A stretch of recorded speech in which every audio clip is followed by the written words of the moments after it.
didn't make the playlist.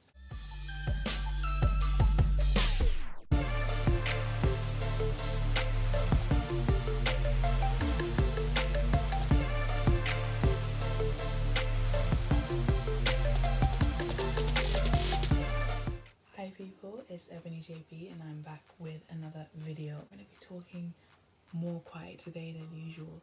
Like, I do speak kind of quiet sometimes, but today I'm even going to be more quiet because like my house is still sleeping. Quarantine's got all of us sleeping in. You know what, I'm up nice and early to film this review. Doing an album review on Dababy's new album, Blame It on Baby. This is my first review kind of series. I've kind of merged reviews and reactions together so far on my YouTube, but this is now just a review. First, I saw the reactions to it on Twitter. I saw my Twitter feed literally completely annihilating this album, taking the ultimate piss on it, just going like hosing it with piss. I tried to stay as blank and as like non-biased as possible whilst listening to it without having those thoughts or those tweets in my head, and I did. I listened to it and I was like, first song, Can't Stop.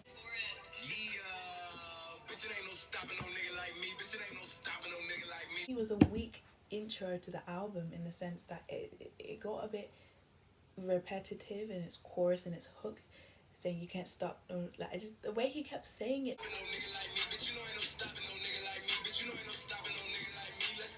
It was just like, it got to a point where it's just like, say something else. We've got some very solid joints in terms of albums that have been released at the start of 2020 to now, and I've had just consistent top quality creativity, and that song didn't come across as very creative to me, in contrast to other Dababy tracks in which he has been a bit more creative. Well, I'm not even a big Dababy fan. Like, let's get that out of the way. I criticized Dababy from the start, being a big critic of Dababy, because I was thinking to myself, you have that potential, but what are you going to do with it that makes sure that you're different from the rest? Like, I was really critical of him because I was thinking to myself, there is a chance that your style could get a bit repetitive and your style could get a bit mundane. But then, you know, I gave into him and, you know, his talent, and I was like, okay, no, he's a talented guy, he knows what he's doing, he's created a good solid body of work so far. His next body of work could be even better, could be improving as he goes on, and I just try to lessen that critique of him. But then he's proved in this album why my previous critique was valid, because he just, even when he did try to switch the flow, it just didn't. You need to switch the flow, not completely dead it, just in terms of Can't Stop, the intro song, from the first minute of hearing that as the start of the album, I was a bit like, I was a bit bummed, you know what I mean? I was a bit like, I've heard stronger starts to albums. Then we get to Pick Up with Quavo. And we got to Pick Up with the feature of Quavo, and I was like, do you know what? This is an uplift. It's not going downhill. It's not crashing right into the wall. It's taking a diversion. It's going a different route. I like Quavo's feature a lot. I feel like Quavo's feature did add a lot to the song. And so it was a bit of an up, but it still wasn't on the level that we've got previously from Dababy. When we get to Light Skin,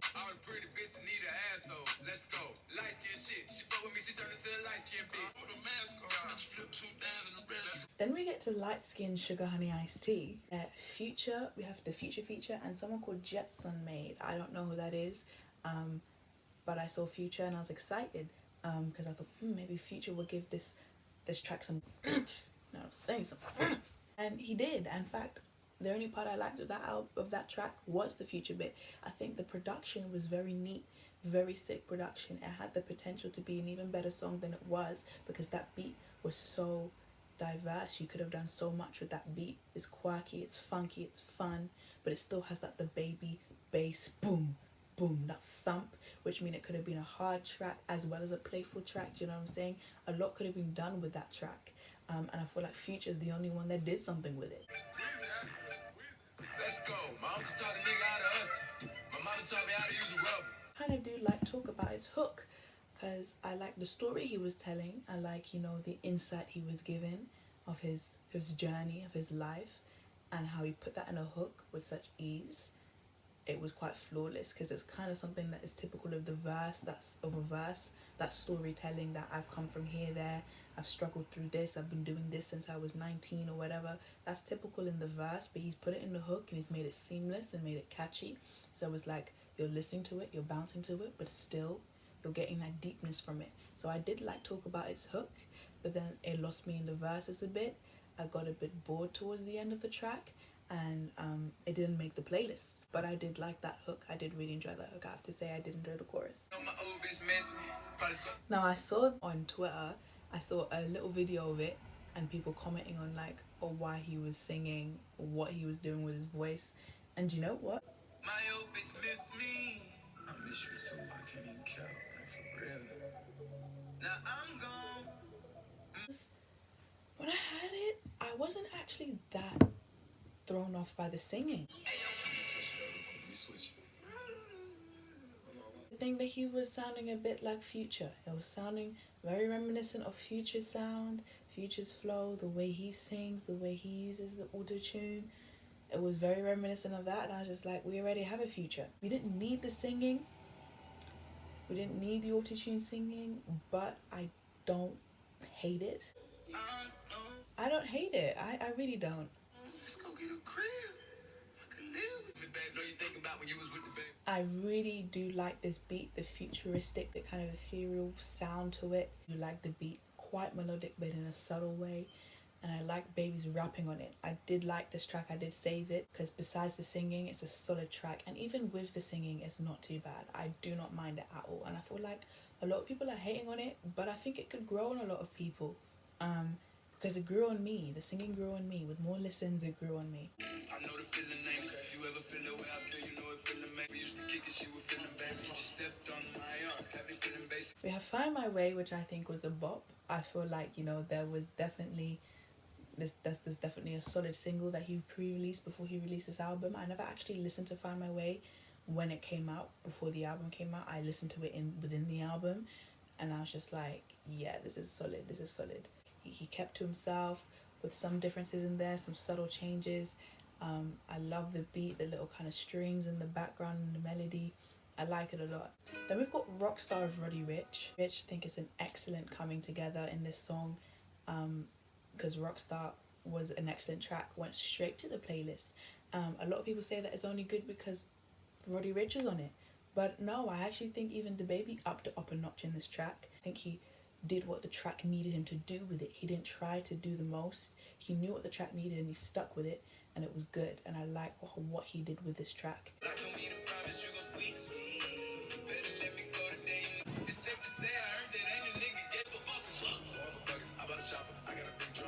don't think it's only Roddy Ricch. People need to cut him some slack. Because Rockstar, they both brought to the table. They brought meals to the table, and desserts, and starters. Jump. I don't even want to replay this track because Young Boy Never Broke Again, I'm not even a fan of, and he did nothing for this track. He brought nothing to the track. And this track hurt because it's like he brought nothing to a track that already wasn't that much. So it's like, what is the track doing? It's not doing much. You're not doing much. Nothing's being done. Like, I feel like it's a track that if I did try to add to my playlist and force myself to listen to, I would just forget it. Like, I would skip it. It's a skippable track. So yeah, that just pulled the album down a bit because I only had like 3 solid songs, which was Find My Way, Rockstar, and sort of a bit of Pickup. And, you know, and I hadn't had anything really solid apart from, you know, Find My Way and Rockstar. Like, the album went up and then just face flat. Then we've got Champion. Yeah.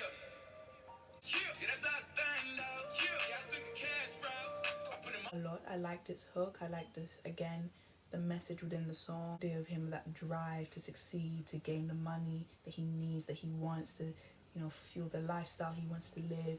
That drive is what's got him here to be successful. I like that story. You know, it's a good story. You know, we hear it a lot in rap, we hear it a lot in hip hop, but it's a good story. So I like the story of that ambition and drive and whatever. And I liked the melody quite a lot. I really liked the production of this song. I also like that it was not an explicit track. Like, it's not explicit. I like that, you know, in hip hop and rap.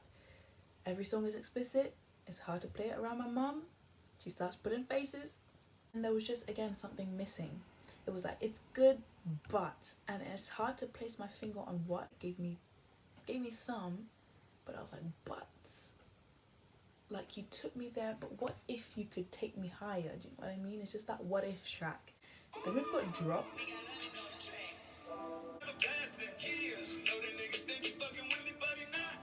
I did really like Drop. It got added to the playlist. I like the Boogie feature. I like the London on the Track production. I really did like that production for this song. And I liked Baby, what he did with it. I didn't feel like there was anything more he could have done or anything like that with this track. I feel like it's just a solid track, you know what I mean? A solid, good track. But again, we're now how many songs into the album, and I've only got 2 greats. And it's a 13-song album. In a 13-song album, I want an average of around like 5 great tracks, and I've only got 2 so far. Then this song, gosh, if I could recreate my reaction to this song, in fact, I'm gonna recreate my reaction to this song.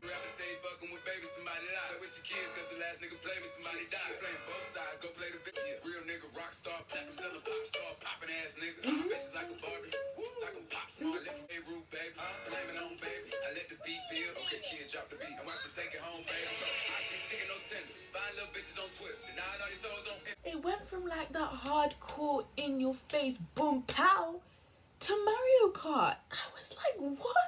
That was not a Travis Scott beat switch. The change wasn't subtle. The change didn't make musical sense. The change just was a no from me. A lot on Twitter, people talking about the beat change on Dababy's Blame It on Baby. And I was just like, is it really that bad? I'm seeing some hardcore, like, threatening tweets about this track. And now I am joining them in their anger. You were doing so well. What happened? I remember Nasty listening to it thinking, wow, Dababy's being very thorough and vivid in his shenanigans. And I was like, okay. For me particularly, I loved Ashanti and Megan Thee Stallion's contribution. Megan Thee Stallion's contribution was great. Her verse was great. I absolutely love her flow and just the way in which she raps, her tone of voice. Her tone of voice is just great. So hearing Megan Thee Stallion and then Ashanti bringing that old school R&B vibe back with her vocals, it was like, oh. And I like that track because of them two, not because of the babies part, more so because of the 2 females part. The females were leading it with this one. Let's go. 7-figure nigga. Thank God it's a miracle. We ain't the same. I still ain't feeling you. Give a fuck about your feelings, pussy. I feel like that was a good way to end the album. I really thoroughly liked that outro to the album. I feel like it made a lot of sense. His flow made sense. It was the same flow we're fond of hearing from Dababy, but I didn't care. In fact, I craved that. I needed that at that point of the album. I was a fiend for it. I was like, yes, give me the original Baby flow, because what I've heard, it's not good. Conclusion, rounding it all up about this album, my review of this album is that there's 3 things I love an album to do. I love an album to take me on a journey. I love an album to give me some solid, great songs, and depending the size of the number, depends the amount of boom songs I want. I'm gonna call them boom songs. This album was a 13-song album. I wanted at least 5 boom songs. I didn't get that. I got 2 boom songs and 3 or 4 decent songs. You know what I'm saying? That's not quite cut it. And I love an album to take me on a journey, have a certain amount of boom songs, and then also make creative musical sense. I don't know how to explain this really, but when something makes creative musical sense, it just means it's comprehensive, it comes together, you're not confused when listening to it. And I was confused at many points in this album. Confused because I didn't know what Dababy was trying to do with his style, what approach he was trying to take. Then the album didn't really take me on a journey. I mean, we've had The Weeknd's After Hours, which takes you on a musical journey, a cinematic journey, mental journey. It takes you on so different journeys, and they're all just looping and folding over the other. We've had even Lil Wayne's funeral took me on a journey. We've had even Party Mobile, which I wish was better than it was, took me on a journey. Even Justin Bieber's Changes, though the journey got a bit tedious towards the end and I wish he changed route, it still took me on a journey. This album didn't take me anywhere. It left me at the bus stop. I was thinking to myself, what? I was just thinking, what? The main issues with this album is those three things for me. It didn't really take me on a journey. Didn't have enough boom tracks. Just had more average tracks than boom. That's not good. And then it didn't make a lot of musical creative sense to me. All in all, this is the lowest rating I've ever given an album, but I'm gonna give it a 5. It's a 5 out of 10. And I really do hope that his next body of work does improve from this, because he's given us some solid songs, some solid creative songs that made so much creative musical sense, and he showcased his style and his flow so well in those songs, and so well in his previous bodies of work. And this one was just a letdown. Thank you guys for watching my video. I hope you did enjoy. If you did enjoy, give it a little thumbs up, subscribe, leave a comment down below. Special 3. I'll see you guys next time.